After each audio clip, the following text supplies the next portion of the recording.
Tko je najveći u povijesti? Ako pitaš obožavatelja Valentina, reći će ti da je Rossi. Ako pitaš nekoga tko navija za Marqueza, reći će ti da je 93. A ako razgovaraš s puristom, sigurno će spomenuti Giacoma Agostinija. Ali ovdje, na ovom kanalu, danas ćemo napraviti nešto drugačije. Ostavit ćemo po strani mišljenja, emocije i favoritizme, jer razgovarati o najboljem samo na temelju osjećaja previše je lako, zar ne? Izgradit ćemo objektivnu ljestvicu temeljenu isključivo na stvarnim podacima.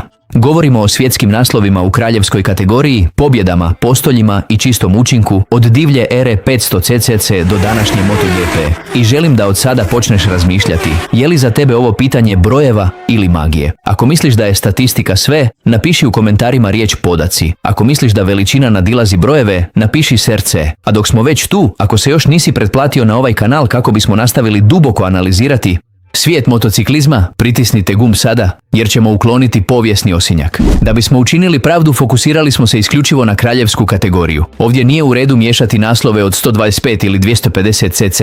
Govorimo o onima koji su dominirali kada je razina pritiska maksimalna. Jer pobijediti u maloj kategoriji je spektakularno, ali pobijediti u najvišoj kategoriji je gdje se zapravo stvaraju legende. I kada primijenimo ovaj čelični filtar, brojevi počinju govoriti sami za sebe. 5. mjesto, Mick Doohan. Na vrhu petice imamo Australca koji je promijenio način vožnje. Mick Doohan osvojio je 5 uzastopnih naslova u 500 cc između 1994. i 1998. godine. No podatak koji ga stavlja ovdje nisu samo naslovi, već njegova učinkovitost. Ostvario je 54 pobjede u najvišoj kategoriji. Prije nego što je doba Rossija eksplodiralo, Doohan je bio čovjek kojeg je trebalo svladati. Njegova izvedba u doba kada je Honda NSR 500 bila neukrotiva zvijer, sad o zbiljnosti današnjih vremena, njegovi naslovi gube na težini. Ipak ne možemo zanemariti njegovu dominaciju i utjecaj na sport. 5. mjesto, Valentino Rossi.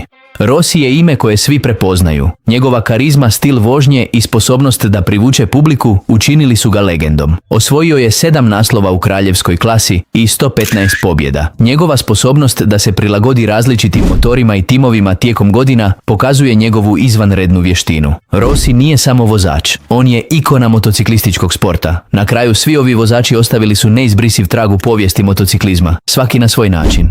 Aktualan i gdje su se sezone imale manje utrka, čisti podaci nas prisiljavaju da ga spustimo na 4. mjesto. I dalje je apsolutna legenda, pionir koji je postavio ljestvicu gdje je nitko prije njega nije postavio. Bio je prvi veliki dominator, onaj koji je motociklizam pretvorio u profesionalni sport. No, u ovom rangiranju hladnih brojeva, prilagođenih kontekstu i s posebnim naglaskom na akumulaciju pobjeda i podija u konkurentnim gridovima, ovdje se zaustavlja. Idemo na podij. Ovdje ulazimo na teren gdje će mnogi od vas izvući žute zastave. 3. mjesto, Jorge Lorenzo. Da, Jorge Lorenzo. Savršeni. Govorimo o 3 svjetska naslova u kraljevskoj kategoriji. No, ono što ga uzdiže na 3. mjesto je njegova brutalna dosljednost i njegov vrhunac performansi. Lorenzo je ostvario 68 pobjeda u kraljevskoj kategoriji, izjednačivši se u pobjedama sa Agostinijem, ali s beskrajno konkurentnijim gridom i rivalima takvih razmjera. De Rossi, Marquez, Stoner i Pedrosa. Osim toga ima zaslugu što je osvojio naslove s Yamahom u punoj eri Rossija i s Ducatijem, prekidajući sušu talijanske marke koja je godinama bila bez slave. Ako zbrojimo njegovih 47 poleova, vidimo vozača koji je, kada je pronašao svoj osjećaj i postavke, bio matematički nepobjediv. U smislu statističke učinkovitosti, Lorenzo je iznad legendi s više godina karijere. Njegov omjer pobjeda po sezoni u njegovim najboljim godinama usporediv je samo s onima najvećih. Nije bio najspektakularniji, ali je bio najefikasniji. Mjesto broj 2. Marc Marquez. Ovdje podaci počinju drhtati. Marc Marquez s 6 naslova u kraljevskoj kategoriji postaje drugi najbolji u povijesti prema ovoj analizi. Zašto nije prvi? Jer, iako ima više naslova od onoga koji zauzima prvo mjesto, odjeljak pobjeda još ga ostavlja korak do vrha. Ali pazite, 59 pobjeda u MotoGP-u ili 500 cc, 64 pole pozicije i sposobnost da osvoji naslov u svojoj ruki godini. Nešto što se nije vidjelo od Kenija Robertsa 1988. Njegovi brojevi su gotovo vanzemaljski. Ako zbrojimo njegovih 8 ukupnih naslova, uključujući 125 i Moto2, njegov rezime je kolosalni. No, prvo mjesto na ovom rangiranju akumuliranih podataka zahtijeva dugovječnost i akumulaciju postolja, koju on još uvijek gradi nakon ozljeda koje su obilježile njegovu karijeru. Ipak, njegova dominacija između 2013. i 2019. bila je najrazornija u modernoj eri, s razinom agresivnosti i granicom koju nitko drugi nije smio dotaknuti. Položaj broj 1, Valentino Rossi. I evo ga. Kada govorimo o izvedbi u kraljevskoj kategoriji temeljenoj na kumulativnim podacima, ime koje se pojavljuje na vrhu je Valentino Rossi. Govori se o 9 svjetskih naslova u kraljevskoj kategoriji, 89 pobjeda, 199 postolja, brojevi koji izgledaju kao iz video igre. No ono što ga stvarno odvaja od ostalih u ovoj objektivnoj ljestvici nije samo to što je pobjedio, već što je to činio tijekom 20 godina na najvišoj razini. Dok drugi ciklusi dominacije traju 5 ili 6 godina, Rossi je akumulirao pobjede u 3 različite desetljeća: 500 cc, era 990, 800 i 1000 cc. Prilagodio se motociklima s 2 takta, motociklima s 4 takta, različitim gumama, rivalima iz 3 različite generacije. Prešao je iz uloge progonitelja duhana u ulogu progonjenog od strane Markeza. Njegova dugovječnost je statistički najimpresivnija činjenica u cijeloj povijesti motociklizma. Ako zbrojimo njegovih 115 ukupnih pobjeda u svim kategorijama, njegova sposobnost reinventirati se i nastaviti zbrajati statistike kada su mladi pritiskali daju mu prvo mjesto u ovoj klasifikaciji čistih podataka. U smislu akumuliranog učinka u eliti, jednostavno nema nikoga tko je održao tako visoku razinu toliko dugo. I evo trenutka istine. Sada kada vidiš hladni rang, slažeš li se ili misliš da statistika laže? Želim da mi u komentarima ostaviš jednu jedinu riječ. Ako misliš da će Marc Marquez to nadmašiti kada objesi kacigu, napiši budućnost. Ako misliš da je Agostini zauvijek broj 1, napiši legend. A ako ti se sviđa ova analiza bez dima, znaš, pretplati se na kanal jer u sljedećem videu ćemo razložiti zašto ovi brojevi ne govore cijelu priču. Sada, znam što mislite. Gdje je Casey Stoner, gdje je Angel Nieto? Pazi, to što nisu u ovom top 5 u kraljevskoj kategoriji ne znači da nisu bogovi.